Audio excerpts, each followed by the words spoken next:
아멘. 할렐루야.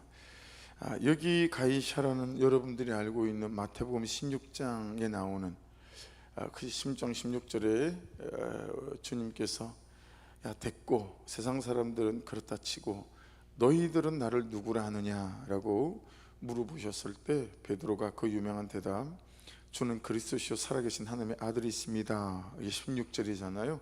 그게 가이사라 필립보하고는 다른데, 그게 가이사라 필립보는 아니고 다른 동네입니다. 이런 8장 40절 앞에 보면 빌립 집사님이 그죠? 광야로 가라. 그래서 광야로 가게 되고 거기서 에두피아 여왕 간다게 니시를 만나게 되잖아요.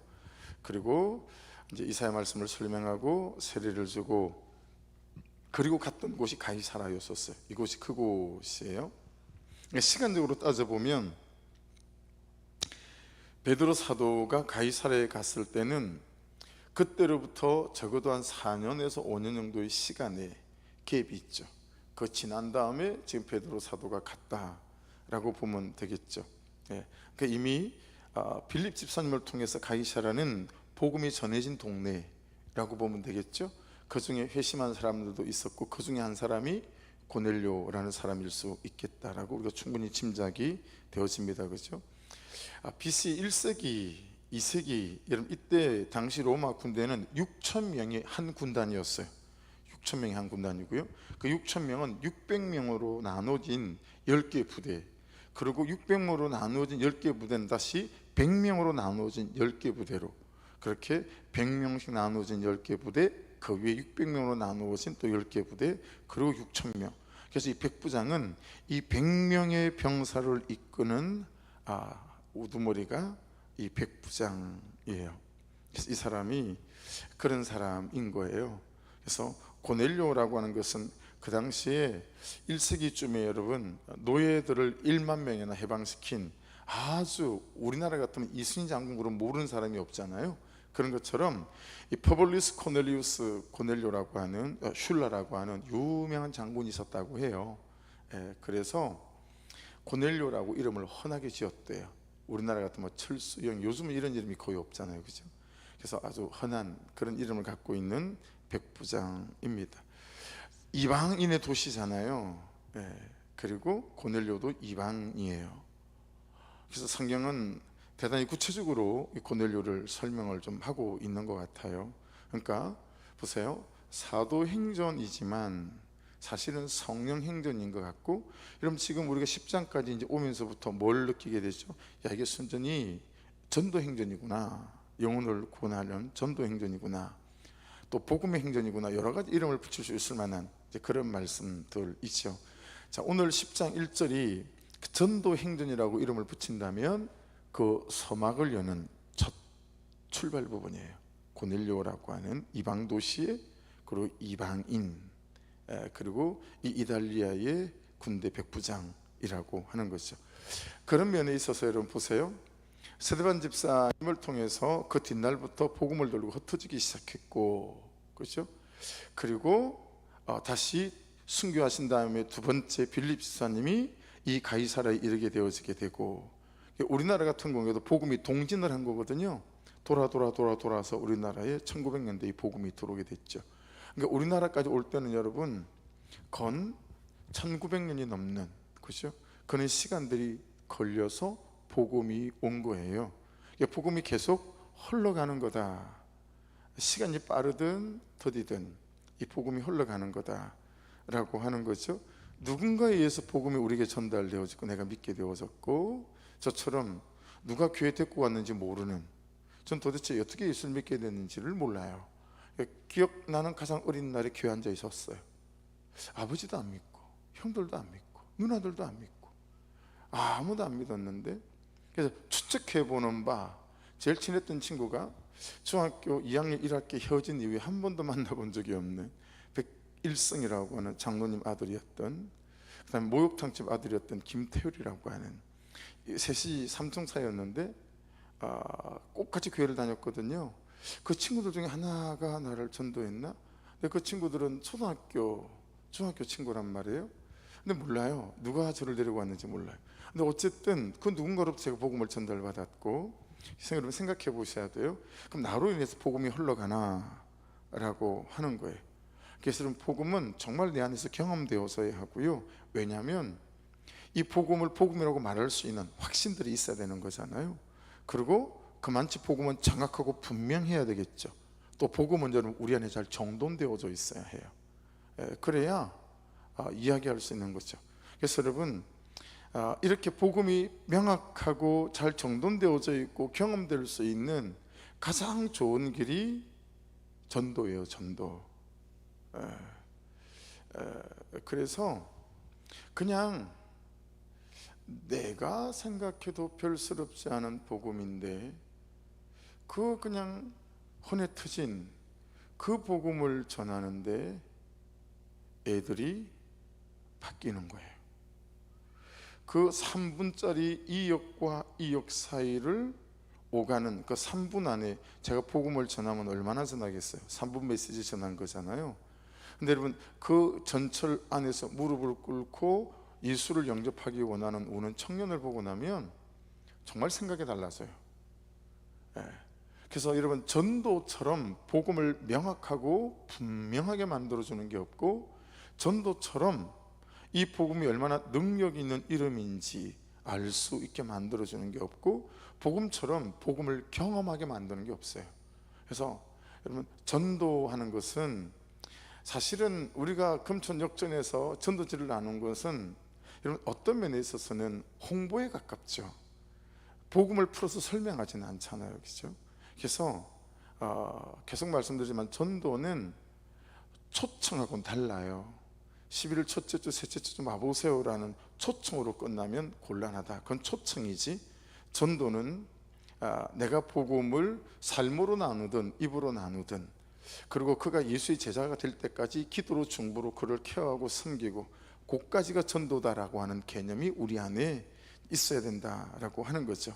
그래서 여러분, 전도는 따라해 보십시오. 전도는 삶으로 고백하든지 말로 고백하든지, 이 두 가지예요. 전도는 삶으로 고백되든지 아니 말로 고백되어져야 해요. 그게 전도예요. 내가 만난 예수 그리스도는 이라고 말로 설명해 주든. 그래서 여러분, 오늘 페이퍼 들었잖아요. 그게 전도 폭발 이거든요. 간략하게 만든 거예요. 제일 먼저 전도 폭발을 얘기를 할 때 은혜를 얘기한다고요. 그 다음에 인간을 얘기하고, 그 다음에 하나님의 사랑을 얘기하고, 그 다음에 예수 그리스도를 얘기하고, 그 다음에 믿음을 얘기하고, 이 5가지가 축이에요. 5가지가. 이 5가지를 풀 복음은 45분짜리 30분으로 줄일 수 있어요. 15분으로 줄일 수 있어요. 그리고 3분으로 줄일 수 있어요. 그렇게 줄여서 이 복음을 자유롭게 나눌 수 있는 거거든요. 그래서 45분에 뭐 말씀 구절 많이 넣으면 13개, 12개, 적게 넣으면 7개, 3분짜리 복음에는 겨우 1개도 안 들어갈 수도 있어요. 여러분, 이거 그렇게 복음이 명확하게 정확하게 우리 가운데 정리되어져서 그렇게 나누게 되어지게 되면 그 복음을 전하고 나누는 가운데 이 복음이 내게 정말 확실해진다라고 하는 거죠. 그래서 그 페이퍼를 여러분들에게 좀 나눠 들었어요. 뭐 서로는 2가지 핵심 질문 불러요. 확인 질문. 지금 죽어도 천국에 확신이 있습니까? 뭐 2번째 진단 질문이라고 하게 돼요. 만일에 들어가셨으면 예수님께서 왜 너를 천국에 들어오게 했겠니라고 물어보면 뭐라고 대답하시겠습니까? 이 2가지 확신 진단 질문을 가지고 시작하거든요. 그러면서 그분이 잘 모르면 너무 잘 됐습니다. 이 기쁜 소식을 전할 수 있게 돼서 너무 감사합니다. 그러면서 은혜를 먼저 얘기해요. 영생은 값없이 주시는 하나님의 선물입니다. 그렇게 해서 시작하죠. 그리고 에베소 2장 8절 9절 말씀을 말해요. 너희가 그 은혜를 인하여 믿음으로 말미암아 구원을 받았네. 그 말씀을 막 전하고 나누죠. 항상 모든 게 주제 전환하는 구문이 있어요. 그렇다면 하나님은 영생을 왜 선물로 주셨어만 했을까요? 그러면서 인간이 죄인인 걸 말하기 시작하죠. 근데 그 죄인된 인간은 하나님이 사랑한다라고 말해야 되니까 하나님에 대해서 짧게 말해요. 근데 그 하나님의 사랑이 뭘로 나타나냐면 예수 그리스도로 말미암아 우리가 나타났고, 그리고 이 예수 그리스도는 믿음으로 영접합니다 라고 이 복음을 전하게 되었어요. 그리고 그 자리에서 바로 여러분 영접 기도도 바로 시켜요. 예수를 믿으시겠습니까? 믿겠다 그러면 자, 제가 하는 대로 영접 기도를 따라 하십시오. 그리고 거기서 주일마다 교회를 다녀야 되고요, 성경을 읽어야 되고요, 다섯 번째는 전도하셔야 됩니다. 바로 거기서 양육이 바로 들어가요. 다섯 가지 양육을 시키고, 그런 식으로 해서 우리 교회가 너무 떨어져 있는 데라면 주변 가까운 교회를 소개시켜 주기도 하고 뭐 이런 식으로 하는 거죠. 대부분 뭐 교회 주변에 사는 거니까요. 다 우리 교회로 이제 인도하게 되어지고, 이번 주일에 꼭 우리 교회 오십시오, 그런 식으로 나누게 되어지죠. 그래서 여러분, 어느 기회 때에 이 3분 메시지를 우리가 좀 다 정리하고 나면 어느 때에 이 풀복음 45분짜리 전도파를 가지고 이걸 좀 풀려내가는 그런 때도 우리 가운데, 우리 사명하고 맞잖아요. 우리 비전하고 이 도시를 자유케 하라, 삶으로 전도하는 것이 가장 확실하기에 우리가 거기에 지금 뛰어들어와 있어요. 큐티로, 그죠? 가만 오늘 말씀이 뭐라고 그러셨더라. 그래서 복음은, 전도는 삶으로 하든 말로 풀어서 전도하든 이 두 가지가 항상 우리 가운데 함께 되어서야 된다. 그래서 복이라도 보시라고 프린트해 드렸어요. 그래서 다섯 가지라도 우리가 들으라도 하시라고. 제일 먼저 은혜를 말하고, 하나님을 말하고, 그렇죠? 그리고 예수 그리스도를 말하고, 또 믿음을 말하고, 뭐 죄인됨을 말하고, 뭐 이런 것들인 거죠. 그렇게 고넬료에게 복음이 흘러왔다 라고 하는 거죠. 2절을 보십시다. 그가 경건하여 온 집안과 더불어, 저는 더불어에다가 가로를 좀 쳤어요. 여러분, 더불어, 이게 쉽지 않은 일이라. 온 집안과 더불어 하나님을 경외하며 백성을 많이 구제하고 하나님께 항상 기도하더니. 자, 여러분, 거기 경건하여 밑줄 한번 그어보시고, 경외하며 거기도 밑줄 한번 그어보십시오. 이 경건하여라고 하는 유세베스라고 하는 단어인데요, 11장 3절에 가보면 고넬료는 아직 할례를 받지 않은 사람이에요. 이 사람이 하나님을, 또 예수님을, 하나님을 경외하고 막 이런 사람이지만 아직 이 사람이 유대교를 개종하지 않은 사람이다라는 걸 알 수 있어요. 근데 경건한 사람이라고 말씀하고 있잖아요. 자, 여러분, 이제 여기서 경건한 게 뭘까?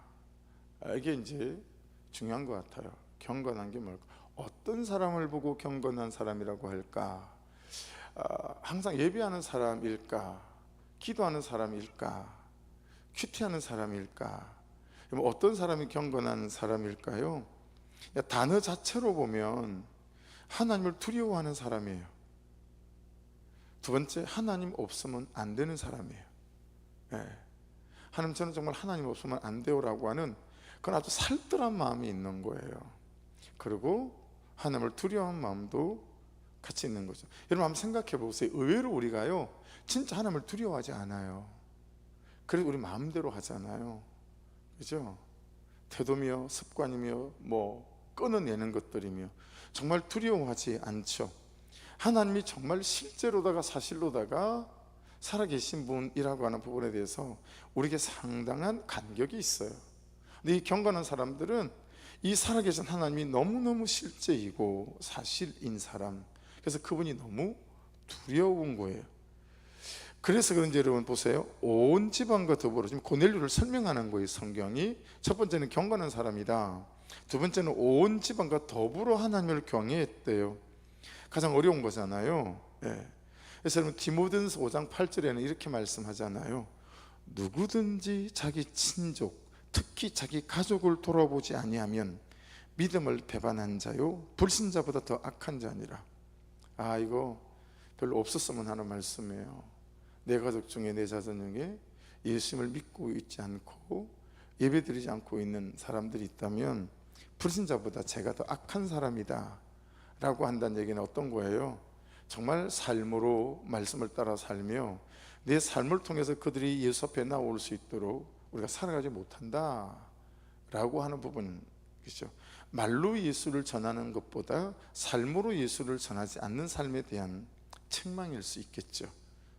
그렇게 말씀은 정확하게, 가족부터, 남편, 아내, 자식부터, 부모님부터 이렇게 우리에게 말씀하고 있다라고 하는 것이니, 여러분, 남아있는 한 5주 동안이라도 열심히 우리가 같이 기도해가면서 우리의 가족들, 우리의 자녀들 그렇게 또 복음을 듣는 자리에, 예배하는 자리에 초청해보는 은혜가 있기를 축복합니다. 자, 하나님을 경외하며 온 집안과 더불어서 하나님을 경외하며, 이 경외하면은 앞에 있었던 경거나 유세베스하고 다른 단어예요. 포베오라고 하는 단어인데요, 하나님의 살아계심이 너무 사실이고 실제여 가지고 의미는 똑같아요. 하나님을 사랑하기도 하고 하나님을 두려워하는 이런 뜻을 갖고 있어요. 그러니까 여러분, 이런 거죠. 하나님의 두 날개는 뭐죠? 하나님은 사랑이라는 날개와 공의라는 날개로 그분은 우리를 통치하십니다. 그렇죠? 그러면 여러분, 우리는 어떨까요? 하나님 그분을 사랑하는 사랑의 날개하고, 한편으로는 하나님 그분이 너무 실제이고 분명해서 하나님을, 그분을 두려워하는 마음들이 우리에게 있는 거, 이게 여러분 나쁜 두려움이 아니라 그분의 살아계심이 너무 사실이고 실제여서, 그분 아니면 안 되는 사람이어서 그분의 말씀 앞에 온전히 내 삶을 가져갈 줄 아는 이제 그런 사람을 말하겠죠. 뭐 완전 퍼펙트한 사람을 말하는 건 아니고, 그렇죠? 십자가를 한번 설명해 보면, 십자가는 앞에서 보시는 대로 이렇게 이렇잖아요. 그러니까 수직으로 말하면 하나님과 나와의 관계이죠.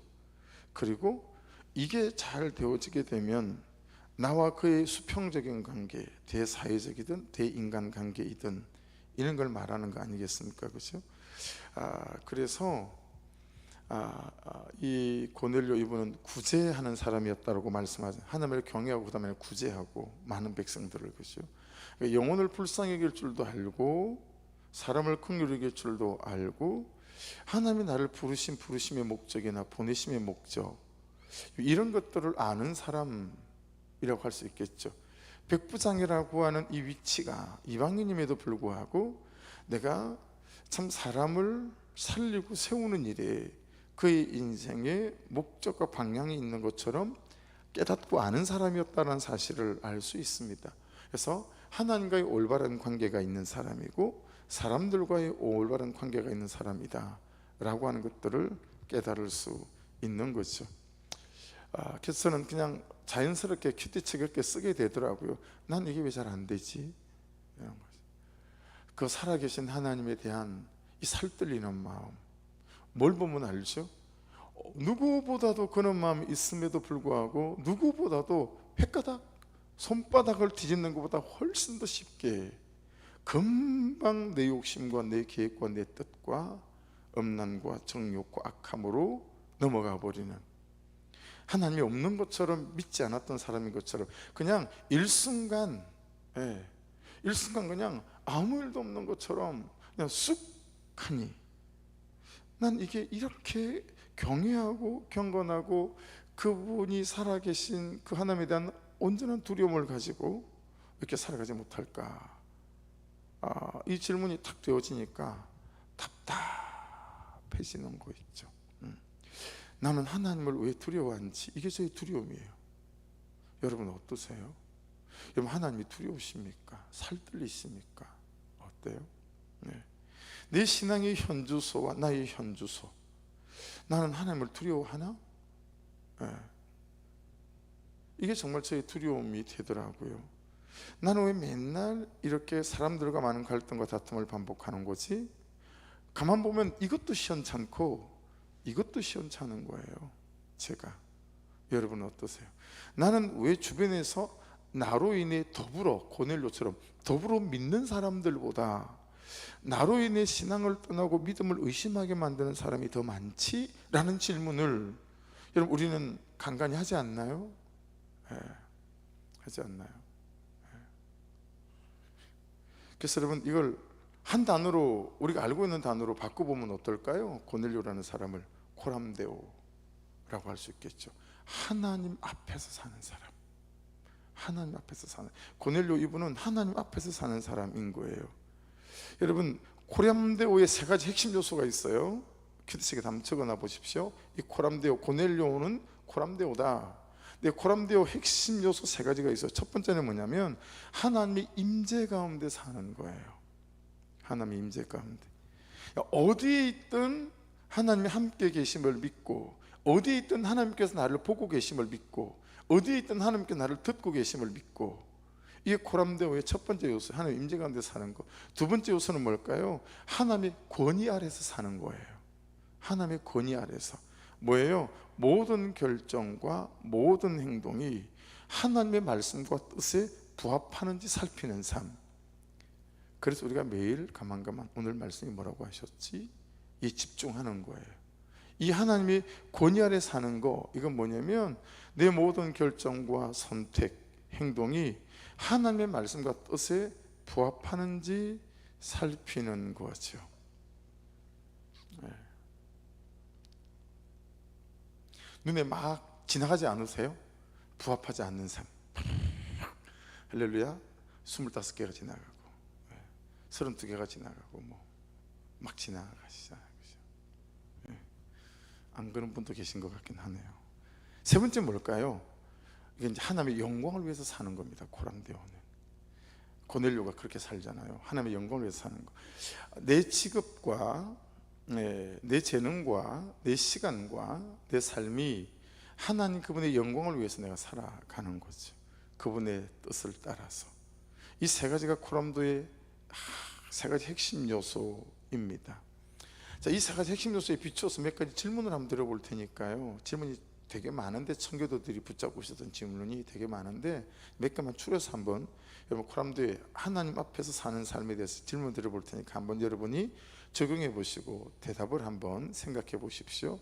나는 사람들의 시선보다 하나님의 시선을 더 의식하며 행동하는가?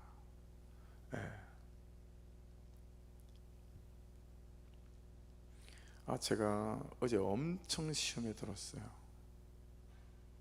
말도 못할 시험에 들었어요. 무슨 시험에 들었냐면 새 가족들하고 저하고 사진을 찍어서 이제 새 가족 사진을 전시하려고 사진을 찍었잖아요. 그럼 내가 너무 늙은 거예요. 너무 늙은 거예요. 왜 말을 안 해주셨어요? 목사님 너무 늙은 것 같다고 시큼해가지고. 성도들은 하얀데 나만 시큼해가지고요. 무슨 어디 저 그냥 아이고 제가 깜짝 놀랐어요. 얼마나 심해 들었는지. 제가 오늘 전사님한테 전사님 내가 사진 안 붙일래? 그 새가족들만 새로 사진 찍어. 새로 사진 찍어서 붙여. 그랬다니까요. 저 심각했어요 진짜. 이 피부 미용을 좀 해야 되나? 별생 너무 심각한 거예요. 너무 늙은 거예요. 거울을 몇 번을 쳐다봤는데 그걸로 보면 괜찮은데 왜 사진이 저렇게 나오지? 그게 딴 사람은 아닐 거고. 하도 제가 말하는 게 안 돼 보였는지 전사님이 거기를 막 뽀샵질을 좀 해가지고 약간 하얗게 만들어서 또 보냈더라고요. 목사님 이 정도는 괜찮겠어요? 그래서 내가 훨씬 괜찮더라고요. 훨씬 괜찮은데 대답 안 했어요. 더 괜찮아야 돼.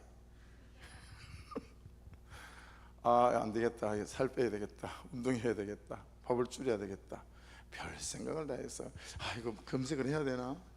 염색 끝까지 안 하고 그냥 견뎌볼 생각인데 우리 평촌 누나가 하는 말이 맞았어요. 야 너도 양심이 있어라. 목사가 야 염색은 좀 해야지. 그게 뭐냐? 저한테 그러더라고요. 양심이 없던 말도 그냥 그대로 지내겠거니 했는데 사진을 보고 내가 얼마나 심해 들었는지 깜짝 놀랐어요. 여러분 생긴 그대로 나왔겠지. 그렇지 않아요? 참 우리가 여러분 사람의 시선을 얼마나 많이 의식하고 삽니까? 그죠? 괜찮은 척. 그러니까 전 딱 맞아요. 평판 중독이 그냥 제 재패로서 딱 맞아요. 평판 중독. 제 재패로서 아주 그냥 더할 나위 없는 재패. 이게 평판 중독인 것 같아요. 그래서 좀 슬프더라고요. 좀 마음이, 성경에 고넬료 있는 사람 안 나왔으면 좋겠어요. 그냥 시험에도 이런 사람들 말이야. 내가 이런 인간 이런 말이 되더라. 이런 인간들은 안 나왔으면 좋겠단 말이야. 나보다도 못한 인간들이 좀 많이 나와야 되는데 경건하고 경외하고 말이야.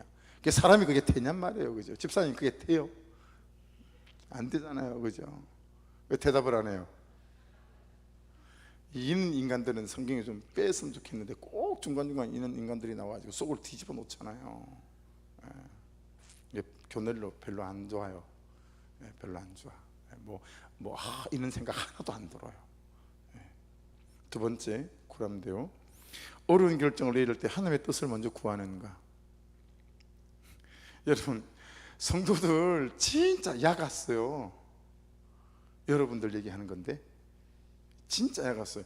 이게 있잖아요, 자기가 정말 하고 싶은 게 있잖아요, 그죠? 네. 그러면 말 안 한다요. 그럼 살짝 싹 해버려요.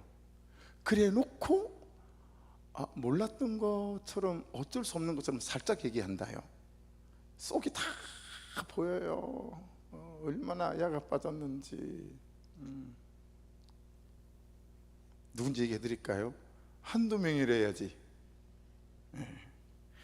어려운 결정을 내리고 선택을 할 때 하나님의 뜻을 먼저 구하는가. 목사님한테 기도 제목도 부탁하고, 목장의 공동체에도 기도 제목 부탁해 묻고, 그래서 객관적으로 좀 그죠? 그래서 내 욕심이 막, 여러분, 우리가 하고 싶어지고 사고 싶어지고 이러고 싶으면 그것밖에 안 보이잖아요. 주변이 안 보여요, 그죠? 하나님의 뜻 이런 것보다도 그런 거 안 보이잖아요. 세 번째, 혼자 있을 때의 모습과 사람들 앞에서의 모습이 동일한가.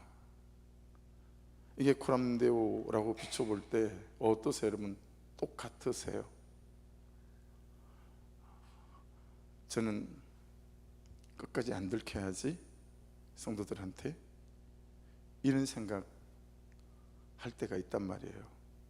여러분들도 저한테 안 들키고 싶은 게 있죠. 그러니까 이게 참 쉽지 않은 거잖아요. 그렇죠? 그냥 이렇게 표현하면 그분한테 죄송한데, 그냥 일개 가수잖아요.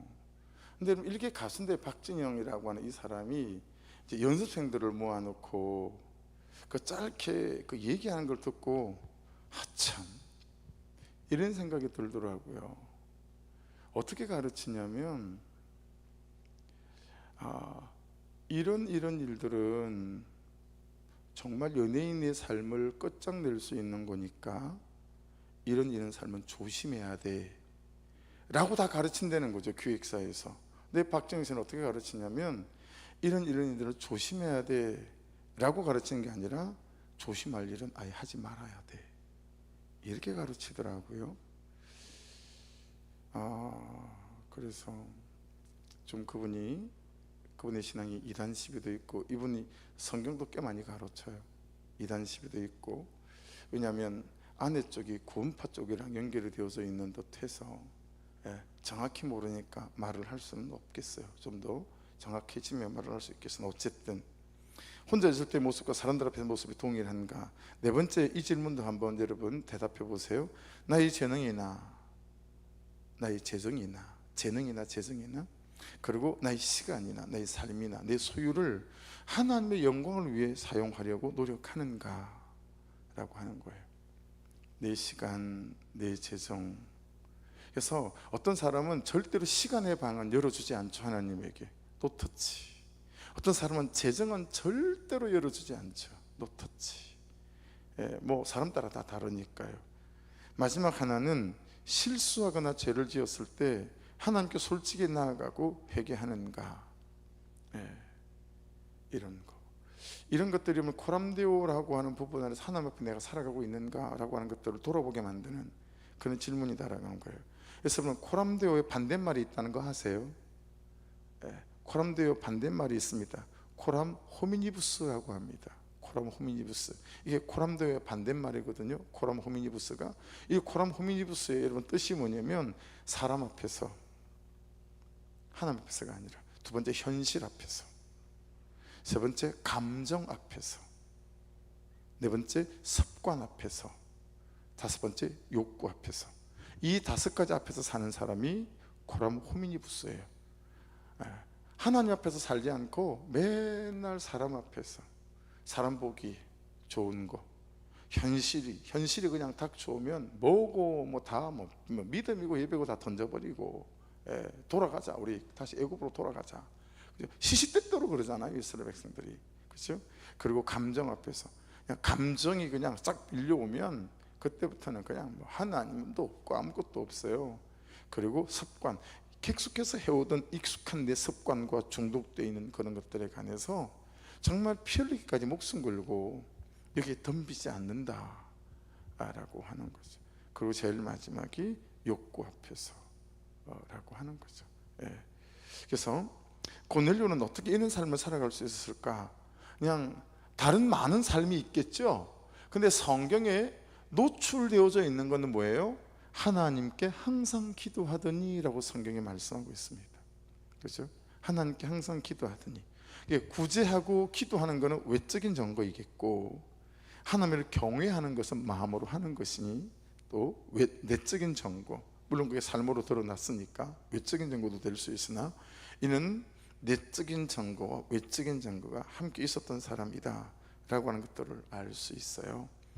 그래서 여러분, 참 반갑지 않은, 나와 같지 않은 사람에게 별로 달갑지 않고 반갑지는 않으나 여러분과 제 안에 이런 삶에 대한 경외함은 있잖아요. 이런 삶에 대한 동경이 있고, 하나님 정말 이런 삶이 되고 싶어요 라고 하는 간절함이 있으니 이 코람데오 하나님 앞에서 어떤 삶인지를 기억하고, 그는 항상 기도함으로 이 삶을 이루어갔기에 기도하고 말씀 앞에 서가는 삶이, 여러분 우리를 이렇게 오늘 새벽 예배 말씀처럼, 그죠? 하루에 9번씩 2시간마다 말씀을 따라가다 보면 3년 하면, 그죠? 1950번이니까. 예. 3절 보십시다. 하루는 제 9시쯤 되어 한 성중에 밝히 보며 하나님의 사자가 들어와 이르되 고넬료야 하니.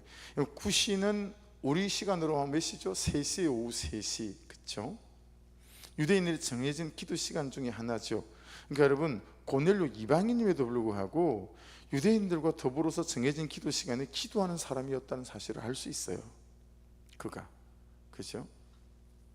정말 터부시할만 하잖아요. 나는 이방인에다가 백부장에다가 여러분, 이 이달리아 부대라고 되어져 있죠. 성경에 이달리아는 황제 직속 부대입니다. 일반 군대가 아니에요. 황제 직속 부대이기 때문에 되게 많은 권세들이 있고 힘이 있는 특수부대였었어요.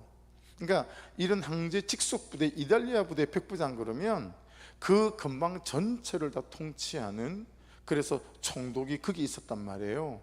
힘이 대단한 사람이에요. 그런 사람이 여러분 유대인들과 함께 그 시간에 성전에서 기도한다? 야, 이거 여러분 생각해 보세요. 이 사람이 어느 정도인 사람인지. 그죠? 그러니까 이런 거죠. 이렇게 봐요. 고넬료는 그가 기도 시간을 지킨 것일 수 있죠. 그런데 그러다 보니 기도가 그를 지키는 거죠. 예. 여러분이 큐티를 지키잖아요, 하는 걸. 그러면 큐티가 여러분을 지킬 거예요. 여러분이 큐티를 하잖아요. 가만가만하라고 정말 2시간마다 곱씹어서 말씀대로 살아가기 시작하면 그 큐티가 여러분을 만들어 갈 거라고 확신합니다. 그런데 한번 생각해 보십시다. 우리 교회 안에 대충 하지 않고 정말 큐티를 하고 가만가만 앞에 서서 가만가만을 올리고 2시간 알람이 울릴 때마다 다시 한번 곱씹어보는 사람이 몇 사람쯤 될까요? 여러분들, 우리 이렇게 그냥 시간을, 세월을 보낼 수 없다. 이 좋은 걸 주셨는데, 저는 큐티가, 말씀 묵상의 구속사가 제 병든 열심이었지만 그걸 불쌍히 보시고 오신 정말 선물 같거든요. 예. 근데 그 선물 중에 선물이 뭐냐면 가만가만인 것 같아요. 그리고 그 선물 중에 선물은 2시간마다 곱씹어 보는 거. 그런데 이걸 제가 제대로 안 하고 있다. 여러분들 중에 몇 사람이나 이걸 제대로 하고 있을까? 뭘 하는 것이 우리에게 부담될 수 있으나 이게 여러분 우리를 지킨다라고 하는 거죠. 이게 우리를 살리고, 이게 우리로 코람 호미니부스가 아니라 코람 데오가 되는 삶이 되어지게 만들어서 이런 권세 있고 능력 있는 삶을 살아가게 만들 거다라고 하는 것에 있어서 다시 회개하고 자각하는 마음이 되어집니다. 그러니까 결국은 여러분, 고넬료의 이 기도가 하나님을 경외하는 사람, 경외하는 삶을 가능하게 만들었구나 라고 하는 것을 이해하게 되어지죠. 그러니까 나는 참 의지가 약한 사람이야, 이렇게 생각하지 마시고요. 내가 이 기도가, 이 큐티가 나를 지켜줄 수 있을 만큼 내가 정말 큐티의 진심이고, 그리고 그렇게 큐티를 정말 말씀대로 2시간마다 다시 곱씹어 보며 가고 있는가, 이걸 보는 게 맞는 것 같아요. 그렇죠? 자, 그랬더니 여러분 보세요. 환상 중에, 여러분 이건 잘 이해하셔야 됩니다. 엔호라마티라고 하는 건데, 이건 여러분 의식 중에 어떤 광경을 보는 거예요. 의식이 없는 무의식 중에 잠자다가 꿈으로, 그게 아니고, 이 엔호라마티라고 하는 것은 영어로는 말하면 비전이기도 하고요, 또 뭐 일루션이라고 할 수도 있고 뭐 그런데, 이건 의식 중에 어떤 광경을 보는 거예요. 의식 중에 뭘 듣는 거예요. 그러니까 지금 이렇게 보는 거, 이렇게 실제처럼. 그러니까 꿈이 아니죠. 여러분 의식 있는 중에 보고 듣는 것 중에 가장 확실한 것은 말씀 아니겠습니까? 그렇죠? 여러분 말씀에 대한 새로운 인식이 있어야 돼요. 진짜 말씀이 하나님이라고 하는 거, 진짜 오늘 하루를 살아갈 수 있는. 그러니까 저는 말씀을 이렇게 풀고 설명하고 하지만 저한테 하나도 안 중요해요. 죄송해요. 하나도 안 중요해요. 제가 고민한 건 다 말씀을 이렇게 이제 묵상하고 여러분하고 나눌 거 다 정리해 놓고, 전 그때부터 제 묵상이 시작되는 거예요. 그래서요, 하나님, 그래서 저한테 하고 싶은 말씀은 뭐예요? 전 이게 중요해요. 전 이렇게 나누는 게 하나도 안 중요해요, 진짜.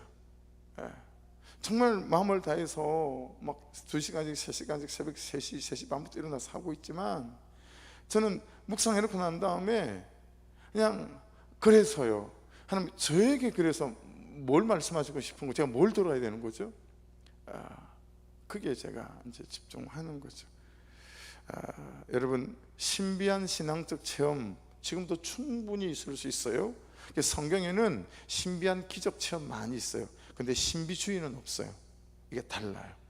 기도하다 보면, 말씀을 따라가다 보면, 믿음을 붙잡을 때 보면, 여러분 그런 신비한 일들, 이런 것들 일어날 수 있죠. 오늘도 그런 일 하나를 경험했어요. 실제로다가 그냥 그 가게를 보러 갔는데 어제까지 안 나와 있던 가게가 오늘 나와 있어서 너무 좋은 가게가, 뭐 이런 것들 아무것도 아닐 수 있으나, 야 이게 또 인도하심을 받아가는 것일 수 있겠다 또 깨달아지면서, 요즘 별로 기도도 안 하는 것 같은데 뭐 이런 생각을 하고 왔죠. 혼자 뭔 일이래, 뭐 이렇게 그러면서 할렐루야. 그래서 여러분 다시 말씀드릴게요.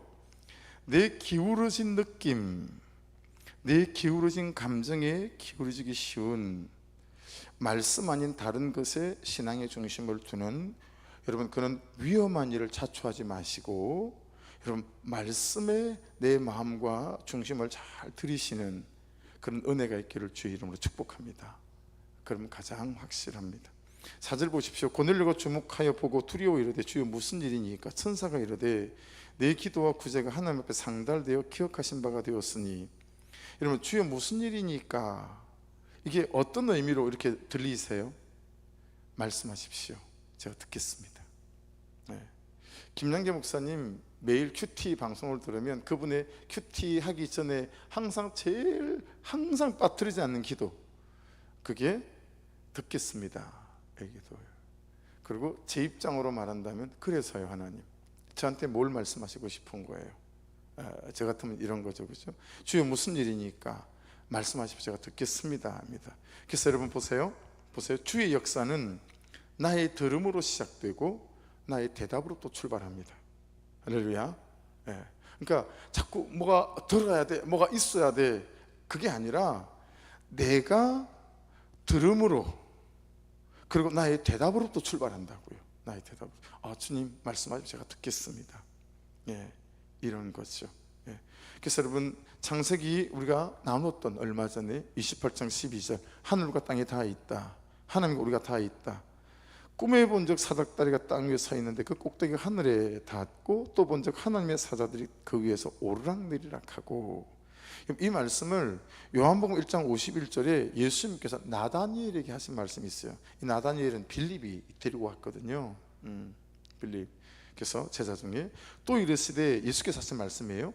진실로 진실로 너희에게 이르노니 하늘이 열리고 하나님의 사자들이 인자 위에 오르락내리락 하는 것을 보리라 하시니라. 야곱을 통해서도 말씀하시더니 주님이 직접 말씀하셨어요. 그래서 거기에 여러분 상달되어라는 단어 있죠. 아나바이도 이게 닿았다 또는 올라가다 이런 뜻을 갖고 있습니다. 그러니까 고넬료의 모든 기도가 올라갔고 고넬료의 구제가 올라가서 하나님께 닿았어요. 그렇죠? 올라갔어요. 그래서 지금 뭐가 내려왔어요? 그의 기도와 구제가 가서 올라가서 닿았고 지금은 하나님께서 뭘 하늘 사닥대로 내려보내시죠? 주의 천사로 말미암아 이 사람아 너 요바로 가서 베드로 모시고 와라. 데리고 와서 베드로에게 안수기도 받고 너 성령 받아야 된다. 이거 아니겠어요? 뒤 내용들이 올라가고 닿습니다. 여러분의 모든 삶이 올라가고 닿고 그리고 그분께서 내려오시니 주시는 것들이 선한 것이고 능력이고 풍성함이 될 수 있도록 우리의 올라가는 것들이 하나님 보시기에 합당한 말씀에 대한 선하고 순종하는 것들이 올라갈 수 있는 은혜가 있기를 주의 이름으로 축복합니다. 오늘 이 시간까지 그러지 못했다면 회개하고 통회하고 자복하고 오늘 이 시간 이후로 하나님 그분께 가 닿을 만한 것들로 우리의 삶이 드려질 수 있기를 주의 이름으로 축복합니다. 계시록 8장에는 많이 들어보셨죠? 3절 4절 또 다른 천사가 와서 제단 곁에 서서 금 향로를 가지고 많은 향을 받았으니 이는 모든 성도의 기도와 합하여 보좌 앞 금 제단에 드리고자 함이라. 향연이 성도의 기도와 함께 천사의 손으로부터 하나님 앞으로 올라가는지라. 우리의 기도가 올라간다 라고 했습니다. 그래서 8시 기도는 의무는 아니니까, 그렇죠? 그냥 여러분 마음이 울적하고 삶이 고되고 견디기 힘들고 그럴 때 한 번씩이라도 가능하다면 그냥 삶의 소소한 일상들을 가지고 8시 오셔서 1시간이 보고 오면 30분 기도하다 가셔도 되고, 그렇죠? 그냥 기도하고 가시고 그 기도가 다 올라간다고 말씀이 정확하게 말씀하고 있으니까 그 시간에 나와서 피곤해도 나와서 졸면서 기도하는 분들도 이 말씀으로 잘 위로를 삼으셔서 여러분의 기도가 항상 하나님께 닿고 있음을 믿습니다. 믿습니다. 그래서 그 기억하신 바가 되었으니 밑줄 한번 보시겠어요? 기억하신 바가 되었으니 4절 끝에 이게 이런 거예요, 여러분. 자, 기도했어요. 지금 요한계시록 말씀에 의하면 자, 천사의 손에 받들려서 올라갔어요, 그죠? 그때 하나님이 그 기도를 딱 받으시더니 첫 번째 마음의 색이다라는 뜻이에요. 하나님은 안 잊어먹고 안 까먹을 거니까. 두 번째 뜻은 마음에 두다라고 하는 거예요. 이게 무슨 얘기냐면 즉각적인 대답과 응답으로 이루어지지 않는 경우가 사실은 대부분인 것 같아요. 기억하신 바가 되었으니 라고 하는 거예요.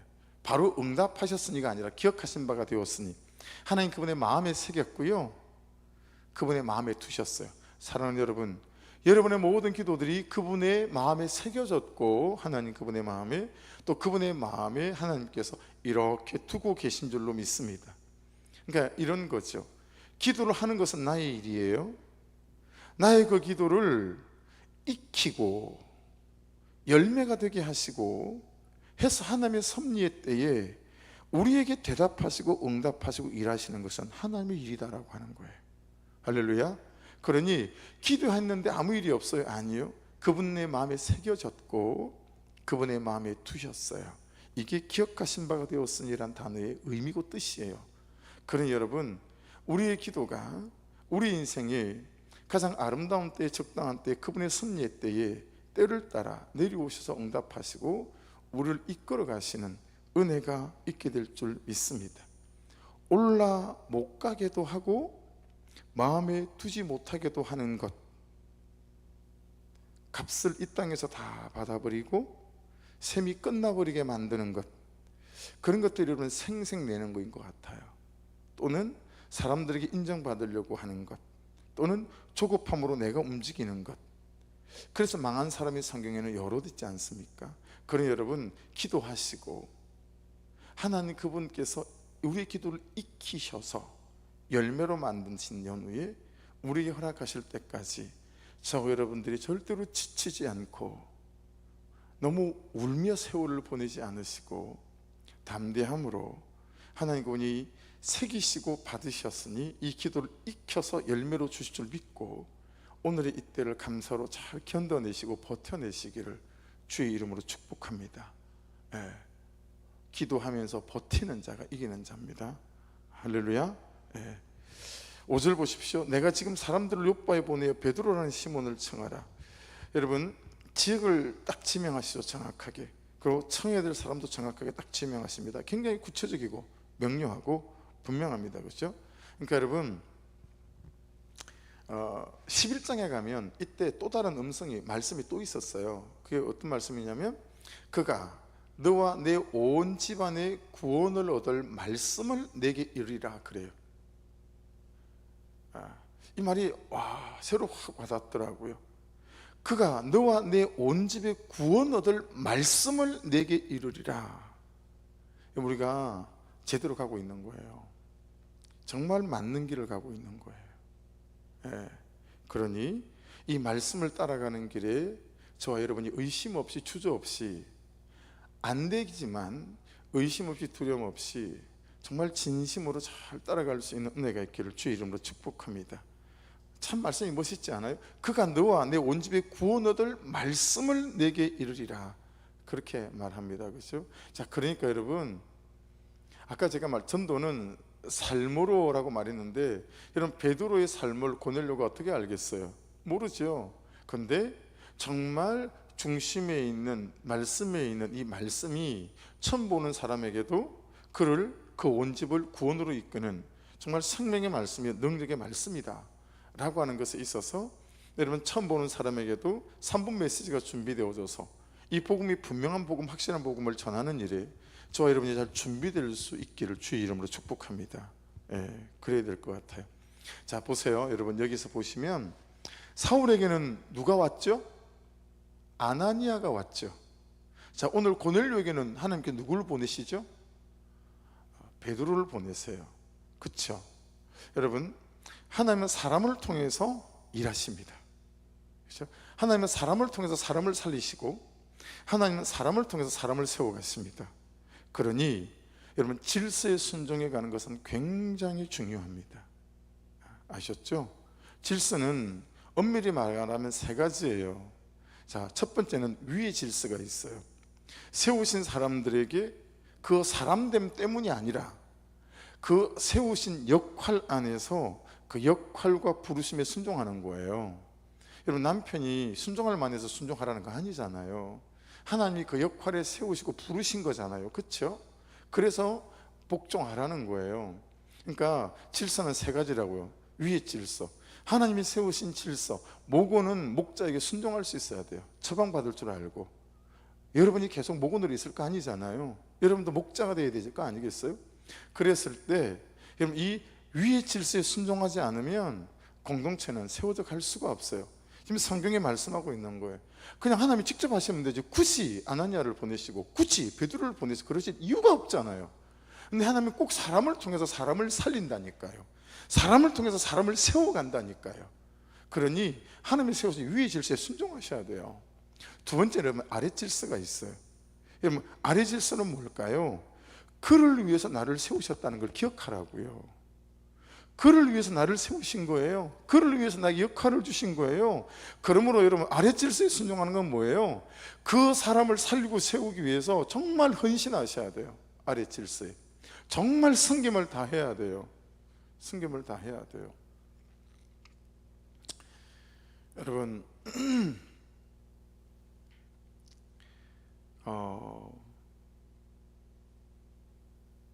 개척 초기에 제가 세워봤다니까요. 성도 하나도 없으니까 풍선 들고 나가서 전도하는데 전사님하고 그때는 처음에는 아내가 못 나가서 뒤에는 따라 나갔지만 그때는 막 애기 막 있고 막 이래가지고 전사님은 이제 열심히 풍선 만들고 요술 풍선, 저는 이제 복음을 나누고 200개를 가지고 나가는데 한 번 시상에 200개를 가지고 나가면 주소를 잘 따면 몇 개 따요. 몇 개. 주소를 따거나 전화번호를 안 따면 아무 소용이 없거든요. 그럼 목요일에 시장이 안 열렸기 때문에 3일을 나가면 한 열 몇 개 돼요. 근데 그 중에 한 40%는 거짓말로 가르쳐 준 거예요, 사람들이. 그러면 7세대, 8세대 정도 돼요. 그러면 제가 500세대를 문을 두드려 봤다니까요. 문 안 열어서요. 1단지 문을 두드렸거든요. 근데 이제 여기 화초 예쁘게 자란 거 콜라캔 같은데, 플라워캔 그거 가지고 딱 초인종 문 앞에 이렇게 서가지고 어제 시장에서 풍선 나눠준, 그때는 꿈이 있는 교회였어요. 꿈이 있는 교회. 제가 남자니까 저는 안 해요. 저는 숨어 있어요. 전도사님이 하시죠. 사람 좋게 생긴 전도사님이 딱 서서 그 아이의 이름을 얘기하면서 선물 하나 주러 왔어요. 그러니까요, 백지 문을 다 여는 거예요.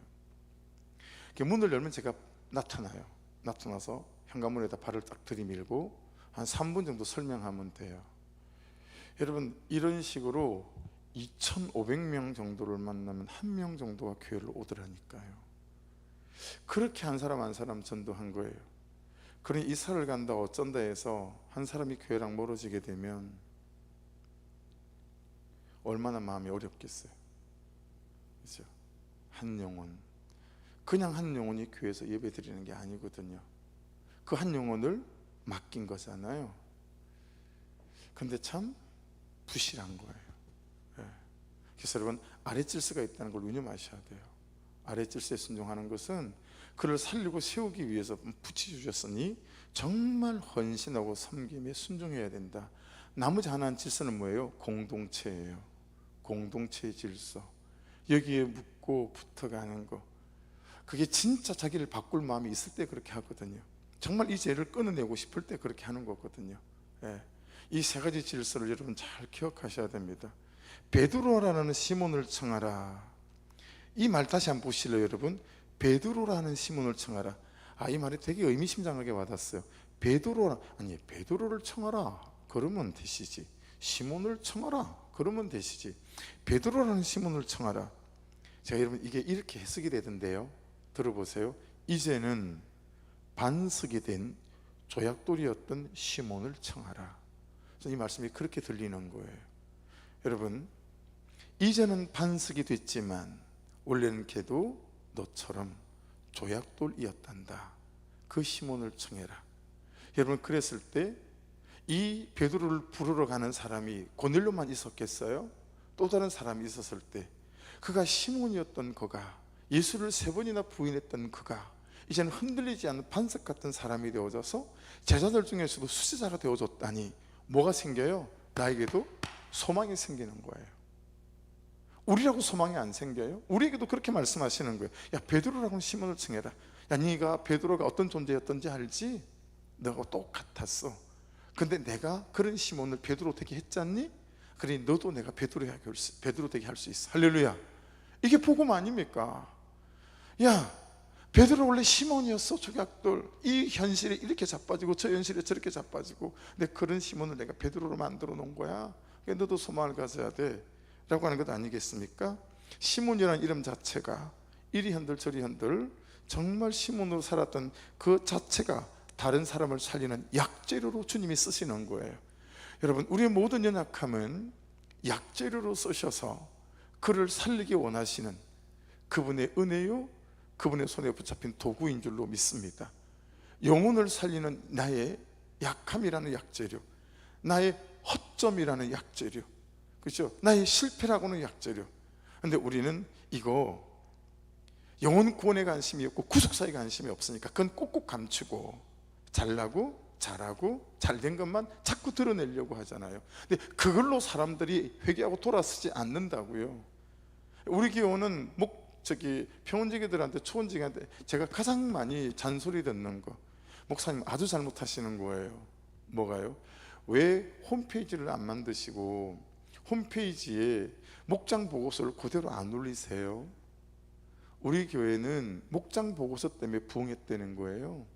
그게 보니까 이런 죄도 짓고 저런 죄도 짓고, 이렇게 바람도 나고 저렇게 바람도 나고, 그걸 보면서 와, 저런 사람도 이렇게 살아가고 살려놓으신 거 보면 나도 똑같은 사람인데 가면 하나님이 살려주시겠다, 그리고 여러분 전국 각지에서 그 사람의 죄를 보고 내 죄를 가지고 온다는 거 아니겠어요? 근데 목사님 그거 왜 안 하세요? 가장 핵심인데. 여러분, 우리의 약함이, 우리의 모자람이 우리 가운데서 그를 판단하고 정죄하는 약재료가 아니고, 그의 연약함을 통해서 내 연약함을 보고 그의 죄를 통해서 내 죄를 보는, 정말 우리를 살리는 약재료로 쓰임 받을 수 있는 교회 될 수 있기를 주의 이름으로 축복합니다. 그래야 우리가 정말 여러분 반석 위에 서게 될 것 같아요. 반석 위에. 6절 보세요. 그는 무두상의 시몬의 집에 유숙하니 그 집은 해변에 있다 하더라. 여러분, 베드로는 욥바에서 다비다라고 하는 경건한, 그죠? 성도를 죽음에서 일으켰잖아요. 그렇죠? 그곳에서 하나님의 말씀을 가르치는 가운데 시몬이라고 하는 피장의 집, 이건 가죽 공예를 하는 사람을 말하는데, 우리나라 백정이 사람 취급을 못 받았잖아요. 그래서 여러분, 고려시대 이럴 때 역사 문헌을 보게 되면 백정은 원래 우리나라 사람이 안 했어요. 말갈족, 그런 사람들이 내려와서 백정을 하다가 나중에 우리나라 사람들이 이어받았다라고 하는 거죠. 백정은 사람 취급을 못 받았잖아요. 피상이가 똑같아요. 가죽 가지고 뭘 만들고 하는 사람. 근데 그 피상이 그 집에 머물잖아요. 그렇죠? 무두장이 시몬의 집에 유숙하니. 베드로도 시몬인데 이 사람도 시몬이에요. 그렇죠? 취급도 그래, 흔들리는 것도 그래, 그런 사람이에요. 그렇죠? 그 배척받는 취급, 그래서 중심부에 좀 떨어져 있을 거라고 보는 그런 사람. 모자라고 연약하고 자빠지고 어느 것 하나도 약재료 아닌 것이 없다. 주님께서 굳이 거기에 머무시고 베드로가 굳이 거기에 머물고, 이런 것들을 통해서 성경이 우리에게 이렇게 드러내고자 하심이 있다라고 기억해요. 그래서 여러분, 잘난 사람 좋아하지 마시고 못난 사람 집에 머무시고, 똑똑한 사람, 그죠? 태도가 좋은 사람, 인격적인 사람, 말투 좋은 사람, 그런 사람과 그런 사람의 시간 속에 함께하는 일보다, 여러분 시몬 같은 사람, 배척받는 사람, 사회적으로 지탄받는 사람, 이런 사람 속에 저와 여러분의 시간과 삶이 함께 동행하고 동거할 수 있는 은혜가 있어야 그 속에 있는 사람들을 통해서 하나님의 선한 역사들이 나타나게 될 줄로 믿습니다. 그래서 고린도서 1장 말씀을 읽고 기도하겠습니다. 형제들아, 26절부터입니다. 너희를 부르심을 보라. 육체를 따라 지혜로운 자가 많지 아니하며 능한 자가 많지 아니하며 문불 좋은 자가 많지 아니하도다. 그러나 하나님께서 세상에 미련한 것들을 택하사 지혜 있는 자들을 부끄럽게 하려 하시고, 세상에 약한 것들을 택하사 강한 것들을 부끄럽게 하려 하시며, 하나님께서 세상에 천한 것들과 멸시받는 것들과 없는 것들을 택하사 있는 것들을 피하려 하시나니 이는 아무 육체도 하나님 앞에서 자랑하지 못하게 하려 하심이라. 할렐루야. 이 중에 약한 분들이 있다면 주눅들지 마십시오. 잘 나빠지고 넘어지는 사람이 있다면 그것도 주눅들지 마십시오. 여러분들을 통해서 하나님은 강하다고 말하는 강하지 않는 그 사람들을 부끄럽게 만드시고, 그들이 약함을 인정하게 만드시고, 그들이 예수가 없으면 안 되는 사람들인 줄로 하나님의 은혜로 세워가시는 선한 역사가 있게 될 줄 믿습니다. 기도하겠습니다. 말씀 붙잡고 기도하실 때